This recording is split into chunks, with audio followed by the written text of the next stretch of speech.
inmune, conocer alguna célula, algún mecanismo, algo que sepas decir. Sí.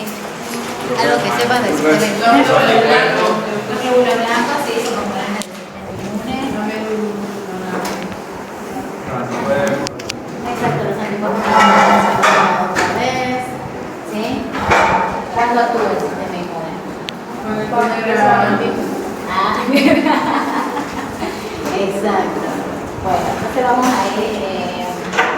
En esta clase vamos a ver muchas cosas, pero no se asusten porque hoy es como que le damos un paneo general lo que después vamos a ir desarrollando más en detalle. Entonces, históricamente lo que es inmunidad es la protección, ¿sí?, de una enfermedad, especialmente a lo que es alguna infección o el ingreso de algún antígeno extraño. Tengan en cuenta que esto es un sistema, por eso se denomina sistema inmune, así que está compuesto por un montón de componentes, tanto celulares como algunas moléculas, proteínas, etc. Todo eso en su conjunto forma el sistema inmune y todo esto que va a actuar para la defensa del organismo es lo que se va a denominar respuesta inmune. ¿Sí? Bueno. ¿Qué es lo que va a reconocer entonces el sistema inmune? Dos cosas principalmente. Una que ya conocemos, que son todos los antígenos extraños para el organismo, y por otro lado también el daño, ¿sí? Algún daño que pueda haber en alguna célula, órgano, etc. El sistema inmune se encarga de eliminar, por ejemplo, células dañadas, células muertas, de removerlas. Así que actúa frente al daño y antígenos extraños.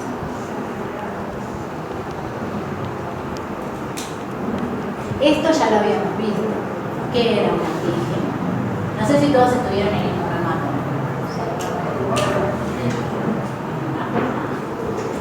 Pero la gran mayoría de acá las estaba la así que ¿qué era un antígeno? Es un cuerpo extraño. Exacto.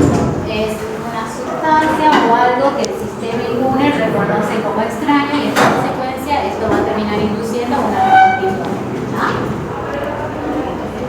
Después, otro concepto que también teníamos que incorporar era que era el determinante antigénico o el epitope, ¿sí?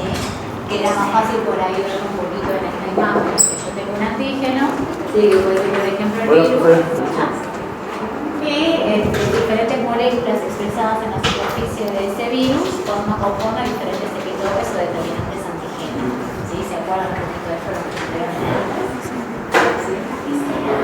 Entonces la respuesta puede estar montada hacia diferentes epitopes. El epitope era como la característica del antígeno. Sí, son como pequeñas porciones o fragmentos del antígeno. Y luego hablamos también de un concepto que es la capacidad inmunogénica o la inmunogenicidad, que era la capacidad que tiene un antígeno de generar una respuesta inmune. Yo les había comentado, o les comento ahora, que no todos los antígenos generan la misma intensidad de respuesta, ¿sí? Algunos son capaces de generar respuestas más fuertes, tienen más posibilidades de generar una respuesta con respecto a otros.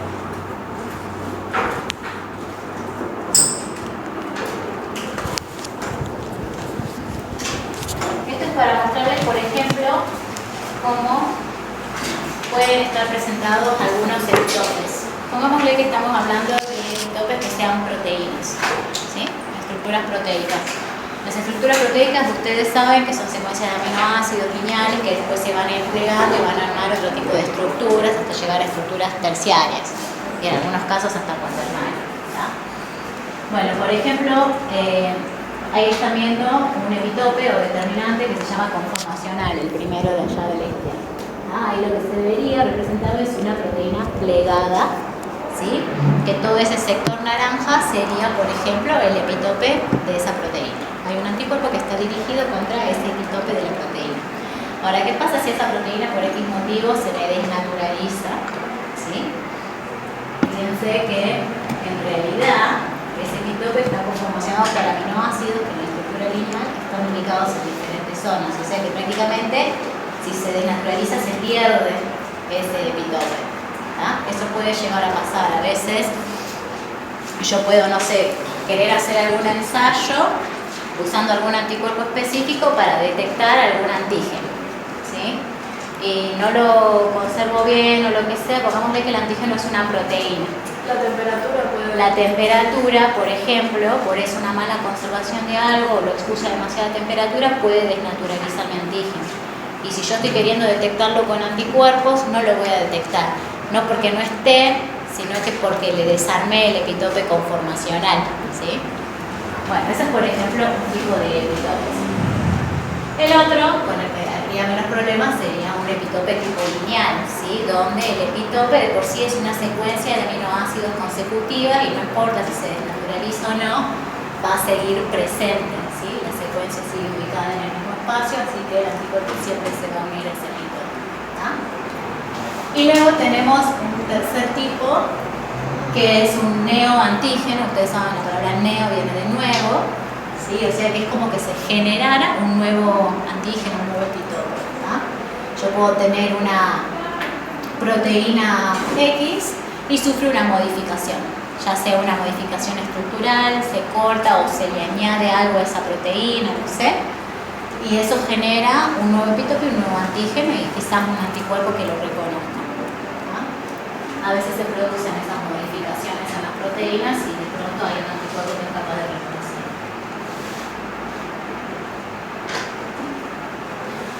Habíamos hablado un poco de los anticuerpos y los habíamos visto así muy por encima, viendo nada más los tipos de anticuerpos que habíamos dicho esto. Repasando, el anticuerpo es una proteína que ¿quién lo producía? ¿Quién produce el anticuerpo? ¿Quién dentro de los glóbulos? Los linfocitos B, ¿sí? El linfocito B, cuando pasa a plasmocito, es capaz de producir anticuerpos, ¿tá? Y habíamos dicho que hay diferentes tipos o isotipos, vamos a darle el nombre propio, hay diferentes isotipos de anticuerpos. IgA, IgD, IgE, IgG e IgM. Hay algunos que los conocen más, otros los conocen menos. La IgM habíamos mencionamos que es el... Ay, ¿por qué se me... que es el anticuerpo que aparece primero en una respuesta inmune, ¿sí? ¿Profe, es lo mismo que dice en la parte? Sí, parte no. Ahora vamos a ver otra cosa. Yo les dije que se superpongan. Ahí está.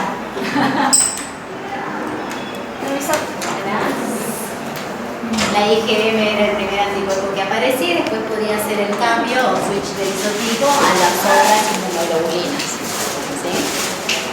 Estructuralmente, los anticuerpos están conformados de esta manera, ¿sí? Son proteínas que están formadas por dos cadenas pesadas, que son las que acá se ven de color azul y de color celeste, ¿sí? Todo eso se llama cadena pesada, y la que es rosa y la roja se llaman cadenas livianas. Livianas. Las livianas son las cortitas, la rosada y la roja, y las pesadas son las más grandes, ¿sí? Que son la celeste y la azul. Todo esto está unido por puentes de sulfuro, ¿sí? Esto es lo que las mantiene unidas a esas distintas estructuras proteicas. Y en los extremos, ¿sí? Donde está combinado la cadena liviana con la cadena pesada, ¿sí? Porque fíjense que hay un azul y un pedazo de rojo, y un celeste y un pedazo de rosa, ¿ah? Ahí está el sitio de unión al antígeno, ¿ah? El famoso paratope que habíamos mencionado, o bueno, lo decimos ahora, ese es el sitio de unión al antígeno, también llamado paratope, ¿sí? Ahí es donde se va a producir la unión epitope-paratope, ¿ah? Y luego la parte donde se encuentran solamente las cadenas pesadas, ¿sí? Esa región se denomina porción FC, y lo que me va a determinar ahí es el tipo de isotipo de anticuerpo del que yo estoy hablando, ¿sí? Y cumple también otras funciones. A la porción FC se van a unir células, se van a unir diferentes proteínas que vamos a ver después, y eso también ayuda a la respuesta inmune. O sea que esta colita de acá abajo también cumple la función, la porción FC. No solo une el antígeno, sino que también por ahí puede ser reconocida por alguna célula inmunitaria o por alguna proteína del sistema inmune y generar una respuesta. Ahí tienen de nuevo escrito, sí, que los anticuerpos son proteínas que están producidos por los linfocitos B cuando pasan a células plasmáticas, que son muy diversos, son específicos, o sea, si generan respuesta a un antígeno, son específicos contra un antígeno, y actúan como mediadores de lo que después vamos a ver como respuesta inmune humoral.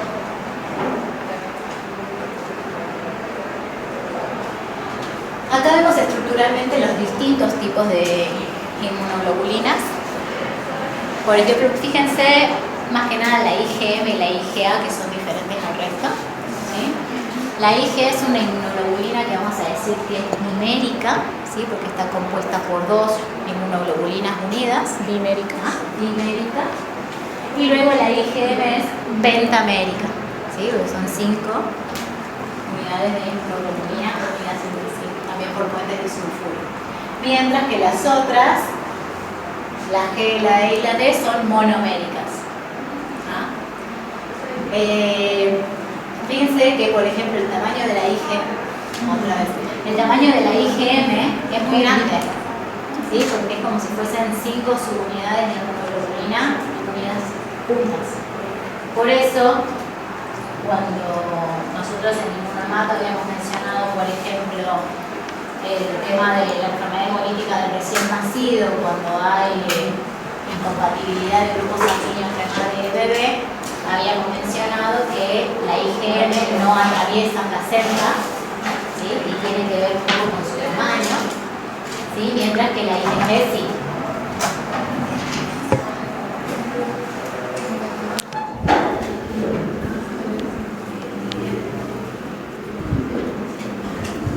Vamos a poder clasificar la respuesta inmune de diferentes maneras, ¿tá? Una y la principal, que después la vamos a desarrollar en las siguientes clases, es respuesta inmune innata o respuesta inmune adaptativa o adquirida. No sé si a alguno le suena respuesta inmune innata, adquirida. La innata es la que ya adquirimos por medio de la leche, ¿sí? ¿Sería como? No, innata es De nacimiento. De nacimiento. Exacto. Y por ejemplo, cuando tenemos alguna enfermedad, es como que el cuerpo que analiza el antígeno y Exacto. ¿Por medio ¿Sí? de las vacunas también puede ser la actividad? Sí, está ahí también metida en el medio. Bien, bien, bien. Después vamos a ir juntando todo eso. Pero sí, en realidad se las separa mucho para poderlas estudiar y que sea más fácil, porque tienen componentes distintos y tienen características de por sí diferentes, ¿está? Pero no significa que o actúa una o actúa la otra. Siempre terminan confluyendo, ¿sí? Que la innata ayuda a la adquirida y la adquirida ayuda a la innata también. ¿Tá? Están totalmente relacionadas una con la otra, pero bueno, lo vamos a separar para poder estudiar mejor. Pero esas todavía no las vamos a ver. Ahora, yo también puedo clasificar una respuesta inmune en primaria y secundaria. ¿Qué querrá decir eso? ¿Que sea una respuesta primaria, una respuesta de tipo secundaria? ¿Será que en la primaria, si es que no reacciona el cuerpo, pasa a una medida secundaria para ver si hace daño a la célula? Ajá. ¿Qué más? O puede ser como lo que dijo de la que primero aparece la IgM y después con el tiempo se transforma. Sí, también tiene que ver un poco con eso. No puede ser, profe, cuando adquiere la memoria secundaria, digo, ¿no? Primaria es cuando actúa, después como que guarda la memoria. Y secundaria no se llama cuando ya actúa, dependiendo de esa memoria que tienen. Bien, me encanta. Bien, primaria tiene que ver cuando el individuo tiene contacto por primera vez con el antígeno, ¿sí? Es la primera vez que se encuentra, primera vez que se contagia, no sé, de algo. Entonces es el primer contacto, es una respuesta más lenta, ¿sí? No es tan intensa, no es tan específica. El anticuerpo que predomina es de tipo IgM, ¿sí? Y esta poca intensidad o esta lentitud un poco de la respuesta tiene que ver, por ejemplo, que algunas de las células efectoras son vírgenes todavía. O sea, al ser el primer contacto y no haberlo tenido nunca antes, se dice que esas células son vírgenes, es su primer estímulo, ¿no? se montó una respuesta primaria, si yo me vuelvo a contagiar otra vez con el mismo microorganismo, ya voy a hablar de una respuesta de tipo secundaria. ¿Tá? La secundaria, ante un segundo posterior contacto con el mismo antígeno, ¿sí? Esta es más rápida, más intensa, más específica, predomina el isotipo de anticuerpo IgG, ¿sí? Acá ya hizo el switch de isotipo, y las células efectoras ya son células de memoria. Justamente por eso... O sea, que es muy parecido a la de nata de actividad. Exacto, acá comienza a mezclarse todo un poco. ¿Ah?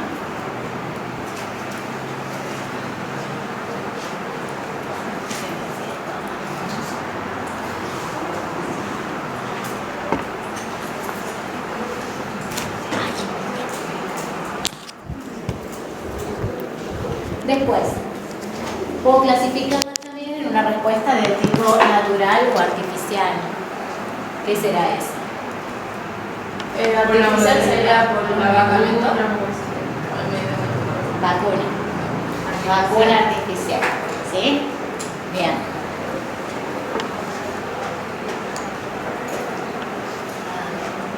Entonces, natural sería cuando yo tengo una infección así, no sé, me tosieron y contagié de gripe. No pasó más que eso. Y artificial es la inducida por vacunas. ¿Cómo? Inducida por Vacunas. Y luego tenemos activa y pasiva. ¿Qué querrá decir activo o pasivo? ¿Tiene que ver con lo agudo y lo crónico o nada que ver? Activa puede ser cuando se genera la respuesta inmune y pasiva cuando... Exacto, ahí va. Activa tiene que ver cuando, por ejemplo, la vacunación genera una respuesta activa. ¿Sí? Es artificial, pero genera una respuesta activa. El sistema inmune mío se va a activar ante lo que a mí me dieron en la vacuna. ¿No? Yo me contagié de gripe, también es una infección tipo activa. Mi sistema inmune se va a activar solito y va a montar una respuesta. Pasiva es, por ejemplo, el pasaje de anticuerpos de la madre al bebé durante la gestación o durante la lactancia, cuando le pasa IgA a través de la leche. ¿Sí? El bebé está adquiriendo inmunidad, pero de forma pasiva. ¿Tá? No es una respuesta que montó él y él produjo su propia IgA, ¿sí? Es la IgA de la mamá. Entonces la activa sería como la propia de la artificial. Claro, la activa es cuando es una respuesta montada propia del sistema inmune y la pasiva es cuando vos le transmitiste inmunidad, ¿sí? Pero la pasiva generó solamente él. se da en el caso de madre e hijo. Sí, hay otro ejemplo más que ya lo vamos a ver.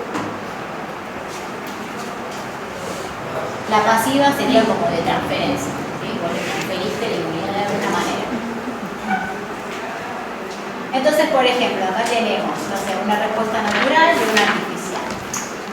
La natural puede ser activa o pasiva, ¿sí? La activa es más fácil de verla, por ejemplo, una exposición a microorganismos del ambiente. ¿Tá? Pasiva es, por ejemplo, el pasaje natural de madre a hijo, ¿sí? De anticuerpos, ya sea durante la gestación o durante la lactancia.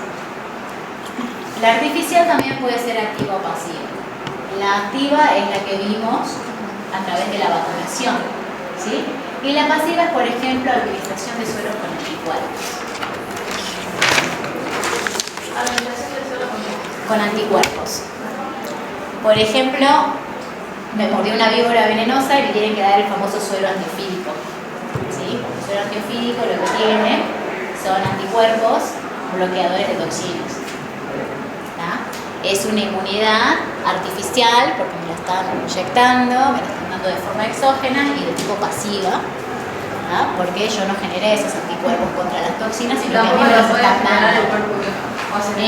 Claro, pero ya cuando lo quieras hacer, ya no vas a poder morir. ¿Tá? Entonces tiene que ser una administración de tipo artificial.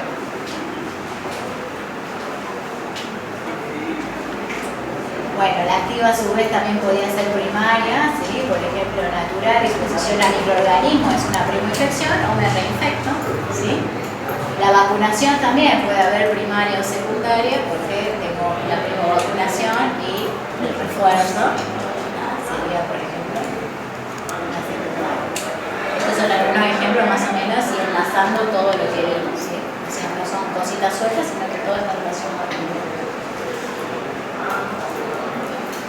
Bien, ¿qué pasa con la inmunidad activa? ¿Qué diferencia la inmunidad activa y la pasiva? Que la activa, una vez que el sistema inmune genera una respuesta, ¿sí? Esa respuesta va a ser específica y va a conservar memoria, ¿tá? Mientras una inmunidad de tipo pasiva, a mí me están administrando ya sea un suero o me están dando anticuerpos, está bien, la respuesta va a ser específica, pero no me va a generar ningún tipo de memoria. Una vez que el anticuerpo cumpla su tiempo de vida en circulación, se fue y ya está, no lo tengo más. Por ejemplo, los bebés cuando nacen tienen muchas inmunoglobulinas de la madre, parte de sus defensas, al principio, son las que le transmitió la mamá durante el embarazo. Después de los 6 meses, esos anticuerpos maternos ya desaparecen. Se van y ya el bebé ya hasta eso ya pudo desarrollar una inmunidad propia y ya uno comienza a ver anticuerpos ya propios, ¿sí? Del bebé. ¿Las vacunas serán pasivas? Las vacunas son artificiales activas. Por eso la vacuna a vos te la dan y te genera memoria. Eso es lo que busca una vacuna. Busca generarte a vos una inmunidad de tipo activa artificial, ¿sí? Antes de que te agarres la infección en serio, ya generarte defensas, que te queden defensas de memoria, cosa de que cuando te expongas de verdad al microorganismo ya tengas una respuesta que sea ya tipo secundaria y va a poder actuar de una forma mucho más rápida y eficiente.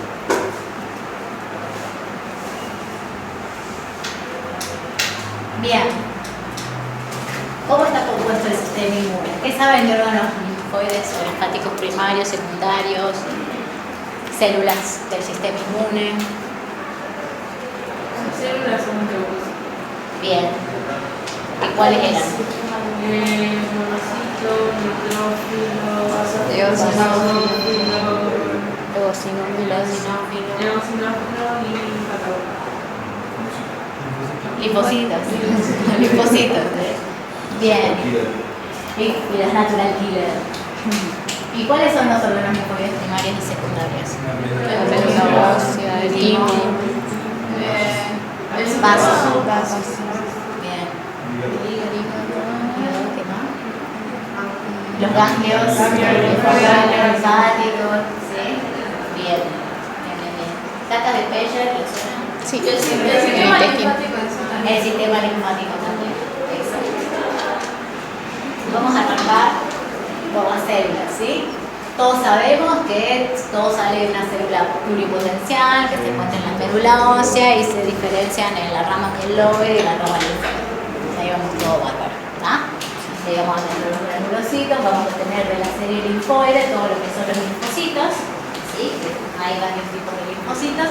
Y luego tenemos la célula las mieloides, ¿tá?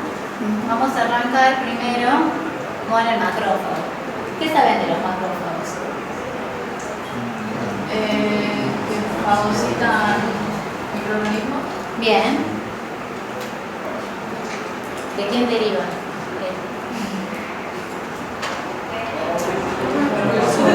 ¿El macrófago sale a circulación y circula como macrófago? Como monocito, ¿sí? Está como monocito y cuando pasa a los tejidos, pasa como ahí es el macrófago. ¿Tá? Bien. Son fagocitos. Acá. Son fagocitos. ¿Ven? Ahí sale de la célula hematopoyética, bla, bla, bla, se diferencia monoblastos, monocito y cuando ingresa a los tejidos pasa a macrófago. ¿Ah?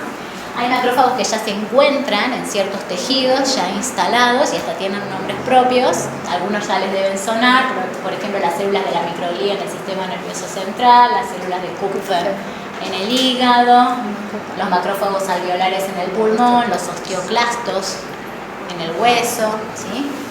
Etcétera. Bueno, su función es fagocitar, ¿sí? Esa es una de sus funciones, pero la verdad que el macrófago es un poquito también más complejo. No se asusten por esto. El macrófago, en resumen, lo que hace es fagocita el microorganismo, ¿sí? Lo degrada en su interior y agarra pedacitos de todo eso que degradó y lo va a mostrar en su superficie, ¿sí? Lo va a presentar. Por eso se dice que también es una célula presentadora de antígenos. y se lo va a presentar a los linfocitos. ¿Tá? O sea que acá ya vemos una interacción entre diferentes tipos celulares. ¿Tá? Entonces, básicamente su participación sería fagocitar microorganismos y presentárselo a los linfocitos. ¿Tá? También tiene un montón de receptores con otro montón de funciones que ya después las vamos a ver. Pero los presenta para reconocerlo después. Claro, para que el linfocito lo reconozca y activar al linfocito para que el linfocito vaya a ejercer su función. Sí. Entonces es fagocito, pero también es célula presentadora de antígeno. Las dos funciones. Luego tenemos dentro de los granulocitos al neutrófilo. ¿Qué sabemos del neutrófilo? El primero que actúa ante un antígeno. Bien, es el primero, ¿sí? En llegar en respuesta a la presencia de un antígeno. Estas células se encuentran en circulación y llegan rápidamente a cualquier parte del cuerpo y donde está la infección, ahí se quedan. ¿Ah? Después vamos a ver un poco cómo es el proceso de cómo llegan y se infiltran. También es fagocito. Así que también ingiere a los microorganismos y los degrada y los elimina.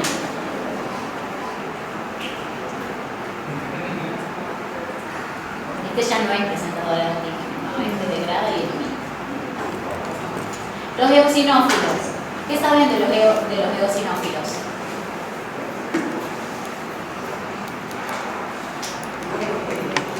¿Qué respuestas participan? En las alergias. Parásito. Ahí forman el complejo antígeno-anticuerpo. Ayudan a... Sí, miren. Participan en las respuestas alérgicas, ¿sí? Y también en las respuestas a parásitos. Y ahí es donde también entra en juego la IgE. ¿Se acuerdan que yo dije la IgE está en alergias? Y está en respuesta también a parásitos. Ustedes fíjense que, por ejemplo, los tamaños de muchos parásitos son muy grandes, no pueden ser fagocitados como, por ejemplo, una bacteria, un virus, etc. Entonces, es muy importante ahí la IgE. La IgE se une al parásito, ¿tá? Y el eosinófilo tiene receptores capaces de reconocer a la IgE. De hecho, se une a la famosa porción FC del anticuerpo de la IgE. Eso es lo que reconoce el eosinófilo. No va a reconocer la FC de la IgG, no va a reconocer la porción FC de la IgA ni nada, de la IgE. Entonces, cuando se une el eosinófilo a la IgE, comienza a liberar todos sus gránulos tóxicos. Y es con eso que ataca, por ejemplo, a los parásitos. Pero ahí no está unido. Sí. Eso verdecito ahí. Pero El inmunoglobulina. ¿el Este sería linfocito es el- el que está en rojo? Sí. Claro, hay un linfocito ahí también metido, ¿sí? Después igual vamos a ver cómo es que hay una interacción ahí con el linfocito. El eosinófilo, ¿sí? El eosinófilo ahí está enganchado por sus receptores al anticuerpo que está de color verde, que el anticuerpo está unido, ¿sí? En este caso, al parásito. Y el minto sería el parásito. El elminto es el rosita, sí, es el parásito, ¿tá? El anticuerpo, la IgE se unió al parásito y el eosinófilo a través de sus receptores se unió a la porción FC de la IgE y comenzó a liberar sus gránulos. ¿Tá? Y con eso ataca, en este caso, al elminto, ¿tá? Y muere el elminto.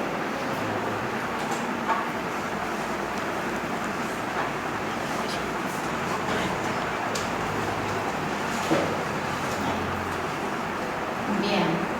Luego tenemos a los mastocitos. ¿Sí? Los mastocitos también los vamos a ver un poco más adelante.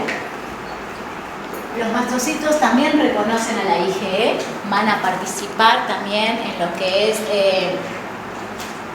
respuestas a parásitos o helmintos y enfermedades alérgicas. Pero lo que tiene es que posee unos gránulos que ejercen acción en diferentes tipos de tejidos u órganos. Por ejemplo, puede producir vasodilatación, ¿sí? Ya vamos a ver cómo esto es importante, por ejemplo, en las respuestas inflamatorias, ¿sí?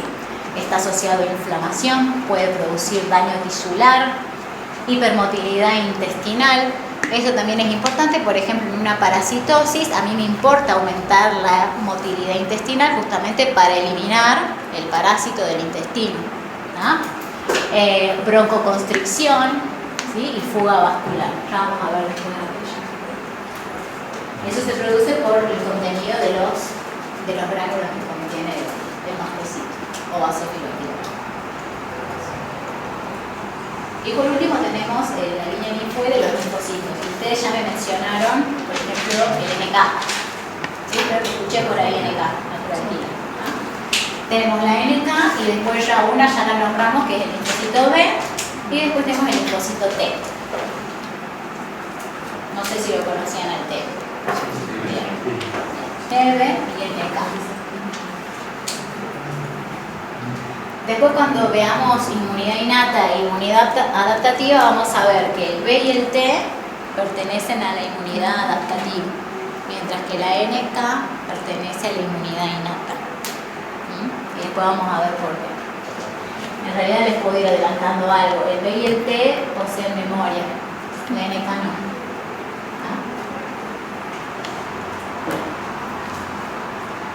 Aparte, los linfocitos, después cuando veamos inmunidad adaptativa, tienen otras características más el B y el T que lo diferencian de la NK. La NK como característica, como célula natural killer, lo que hace es ir monitoreando células, ¿sí? Su función es básicamente matar células que encuentre alteradas, ¿sí? Es muy importante por ejemplo, infecciones virales. ¿Sí? Ustedes saben que los virus cumplen su ciclo de vida dentro de las células. ¿Ah? Entonces pueden producir alteraciones, por ejemplo, en la expresión de algunas moléculas en la superficie de la célula que está infectada.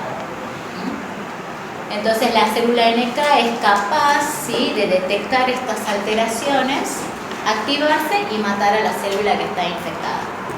¿Ah? O por ejemplo, en alguna célula que ya esté queriendo volverse cancerígena o que sea de tipo cancerígena, también se producen alteraciones en las moléculas que está expresando en la superficie. La NK es capaz de ver estas alteraciones y en consecuencia matar, ¿sí?, a esta célula que está alterada. O sea que es muy importante en la respuesta a tanto infecciones virales como anticancerígenas.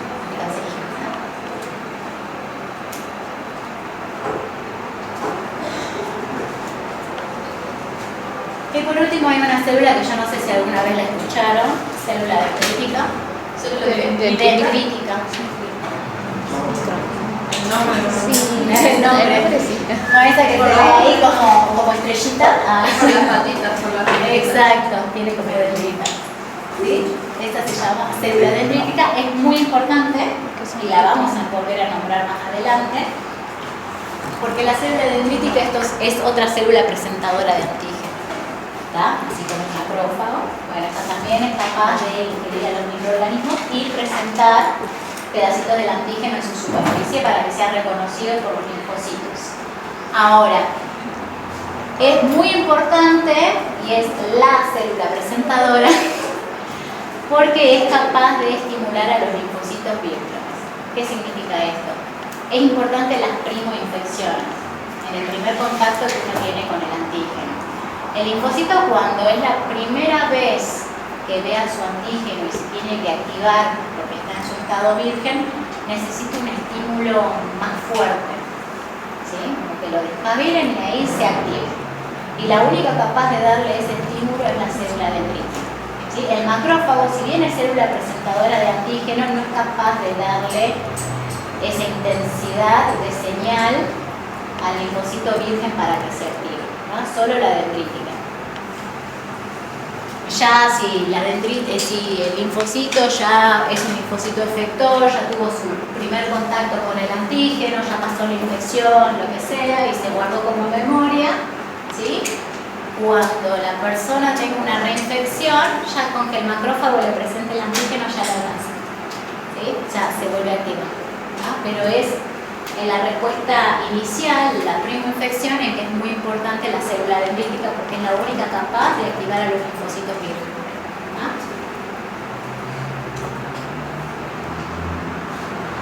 Ahora sí, ya que vimos así como un paneo general de algunas de las células que participan, que después quizás las veamos más en detalle o a qué tipo de respuesta pertenecen, vamos a hablar un poquito de los tejidos, ¿sí? Órganos linfoides primarios y secundarios. Me habían nombrado, pero dentro de los primarios tenemos a la médula ósea y el timo, ¿sí? Y todo el resto, ganglios, vasos, tejidos linfoides asociados a mucosa, etcétera, son secundarios. ¿Qué sería mal? Mal, tejido linfoide asociado a mucosa, tejido de atrás para abajo. Bien.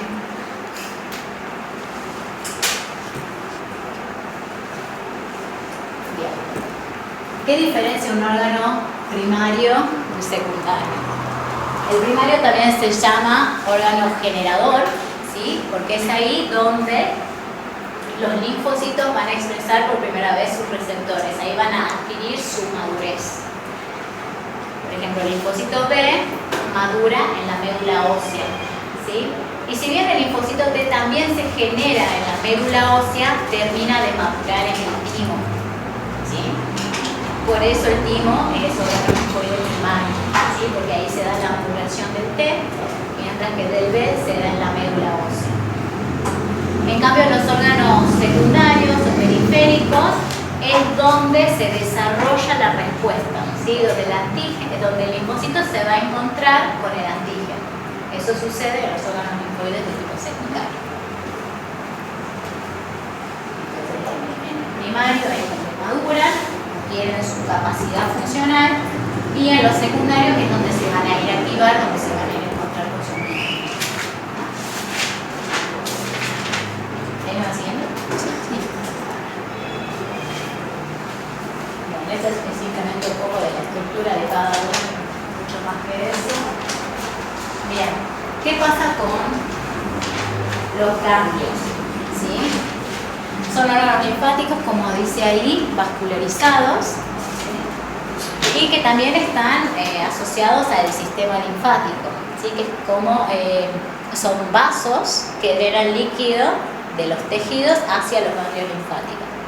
¿Por qué es importante? Porque el sistema linfático recoge los antígenos de todas las potenciales puertas de entrada, ¿sí? Y lo transporta al ganglio.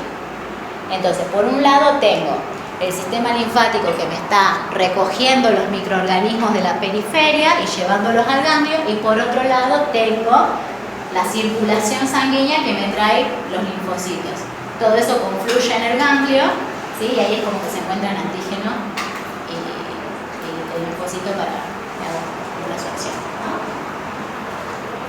Entonces, no olvidarse que el ganglio, si bien tiene su estructura encapsulada y todo, está asociado a la circulación también sanguínea como la circulación del sistema linfático. Por eso se inflaman los ganglios con esto.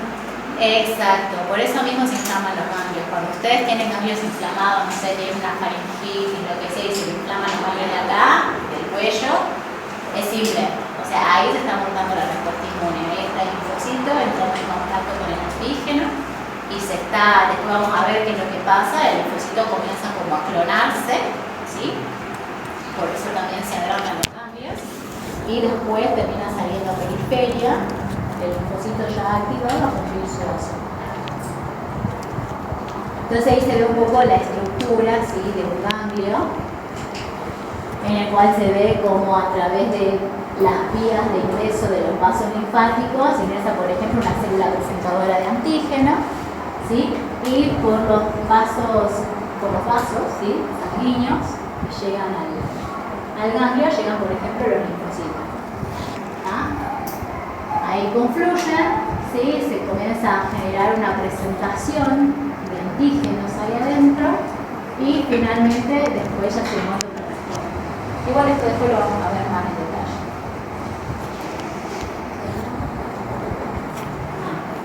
Vaso.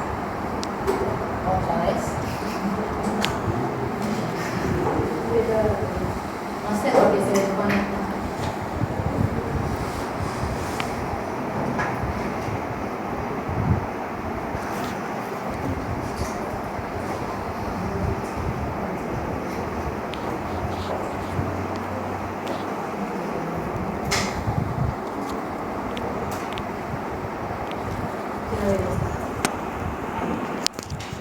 ¿Qué pasa con el tejido linfoide asociado a mucosas o el MALT?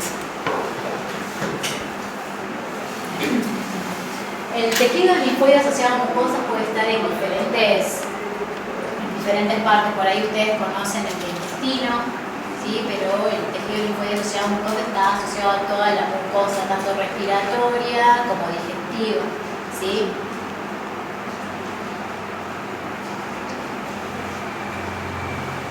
Por un lado, esto sería el intestino, ¿sí?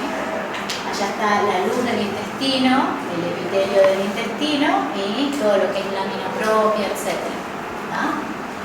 Ahí están los microorganismos, que nosotros estamos llenos de microorganismos en el intestino. Por un lado, fíjense que hay IgA, ¿sí? La IgA es importante en la inmunidad a mucosas, o sea, ya de por sí en el intestino hay IgA protegiéndonos. Por otro lado, todo lo que filtre por drenaje linfático va a terminar en el ganglio, pero a su vez también parte de los antígenos pueden ser captados ahí nomás en la luz del intestino y pasar a las famosas placas de Peyer. Sí, que no es nada más y nada menos que toda una estructura como si fuese un ganglio, pero sin cápsula, donde puede presentarse las células presentadoras de antígenos, donde ahí también hay linfocitos y otras cosas, y ahí también se genera la respuesta. Sí, ahí también se puede generar la activación de los linfocitos y que se monte una respuesta.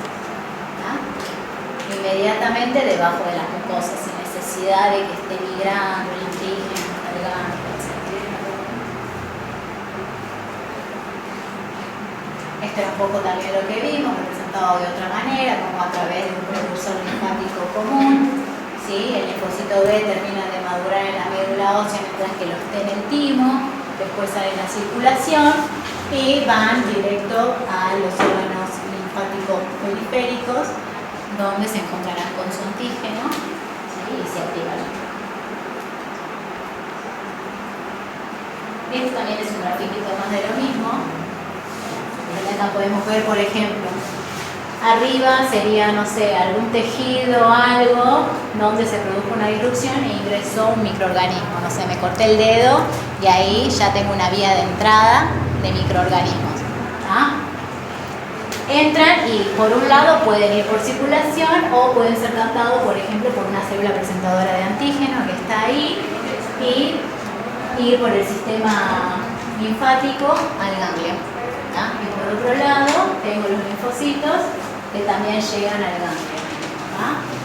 Esos linfocitos que originalmente son vírgenes llegan ahí, se encuentran con su antígeno, se activan, recién en el ganglio o en el vaso y salen a circulación ya como linfocitos efectores. Son linfocitos que pueden ejercer su acción, ¿sí? Y van al sitio de infección a hacer lo que tengan que hacer. Lo que quiero que veamos es que todo lo que vamos a desarrollar en la primera unidad está relacionado un poco con todo lo que vimos hoy, ¿sí? Y vamos a ver cómo cada uno de los componentes que vamos viendo forman parte de un rompecabezas, ¿sí? Que actúa todo en conjunto, desde las barreras anatómicas, que son la piel, las secreciones de mucosa, las lágrimas, la saliva, el ácido gástrico, todo, ¿sí? Forman parte de las barreras anatómicas, que es la primera barrera que nosotros le damos al microorganismo, ¿sí? No nos atraviesan la piel, nosotros las lágrimas también eliminamos y barremos microorganismos que entrarían en el ojo, ¿sí? En la saliva también tenemos enzimas, inmunoglobulinas encargadas de evitar que no se ingresen microorganismos por esta vía. Las cilias de la vía respiratoria también se encargan de barrer, el moco se encargan también de ser una barrera para que los microorganismos no entren, el pH ácido del jugo gástrico también, ¿sí? Ahí todo lo que yo ingiero se encuentra con ese pH ácido gástrico y se degrada. Entonces también yo en diferentes lugares tengo barreras que evitan o tratan de evitar, ¿sí? Que entren los microorganismos.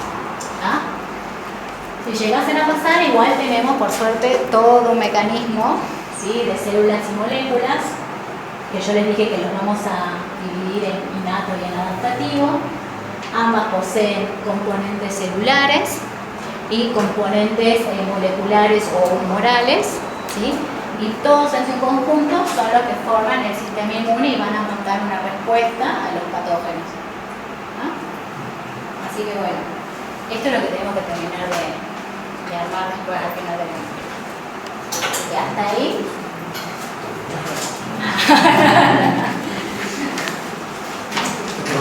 Sí, al final de primera unidad. Sí, en la otra comisión hicieron un grupo de WhatsApp también. Yo no sé si ustedes quieren hacer lo mismo. Sí, yo no sé si alguien quiere armar el grupo y anota mi número. Ya lo tenemos. Ya lo tiene armado para acá. Ah, buenísimo. Una información. ¿El número? Sí, es 387 sí, 222 4631. Así les paso esto y todo lo mismo normal. Sí. Yo ya le pasé al otro grupo.